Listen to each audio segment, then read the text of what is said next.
If I were to say to you, knock, knock, you would reply, Harry. Hurry up and open the door. In our culture, in our society, if I said knock, knock, your mind automatically does a perspective thing. It tells you that what's coming is not a story from the New York Times, but a joke. We know it. But what if I went to a far-off land, Papua New Guinea, and had somebody give me the local language for knock, knock? I bet if I said that to someone, they wouldn't have a clue as to what I was getting at. The human mind is able to put things in different compartments and without any real thought know what is being said.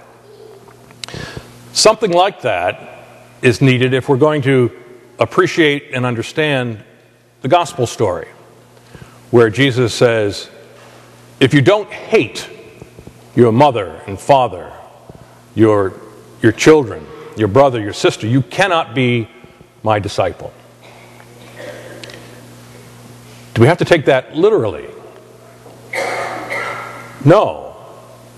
Scripture scholars tell us that it's kind of a Semitic way of teaching, to say something so dramatic that the person steps back and begins to think, well, what's really being said? It's not a knock-knock joke, but it's a teaching of what it means to be a disciple of the Lord. Some call it the cost of discipleship. And Jesus is saying in Luke's gospel that you need to hate your mother and father. Matthew is a bit less dramatic. In his version of the same teaching, he says, whoever puts mother and father before me cannot be my disciple. So it's a sense of priority. And Jesus is teaching us on this journey to Jerusalem that we've been on for 9 weeks now, different aspects of what it means to be his disciple. And today he's saying that nothing can come before me. You need to expect that you will take up a cross if you want to follow me. And you cannot be consumed by possessions, things. It has to be a person, Jesus Christ, that is the most important to you. Perhaps you and I could spend just a few minutes sometime during this day asking ourselves, what price have I paid lately? What has been the cost of my discipleship in the last weeks, months, years? Maybe the cost was to give up a relationship that was leading us in the wrong direction.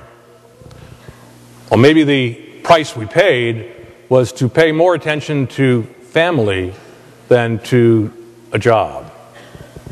Or maybe the price that we paid is giving up of our precious time to be with someone, to talk with someone, to be a friend and companion to another.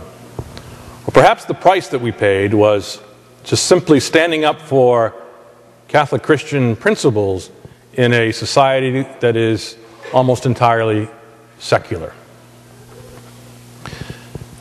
Alan Paton is a South African writer, and he tells a story about something that happened during the time of apartheid. There was a headmaster by the name of Robert Mansfield, and he headed up an all-white school.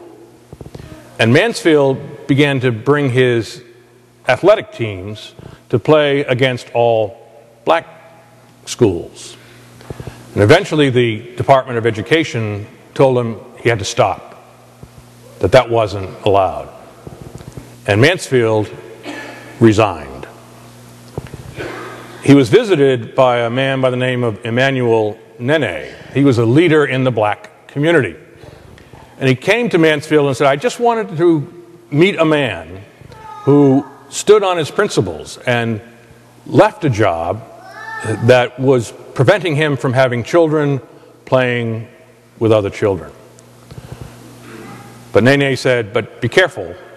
You're a knight in shining armor, and you can expect to be wounded.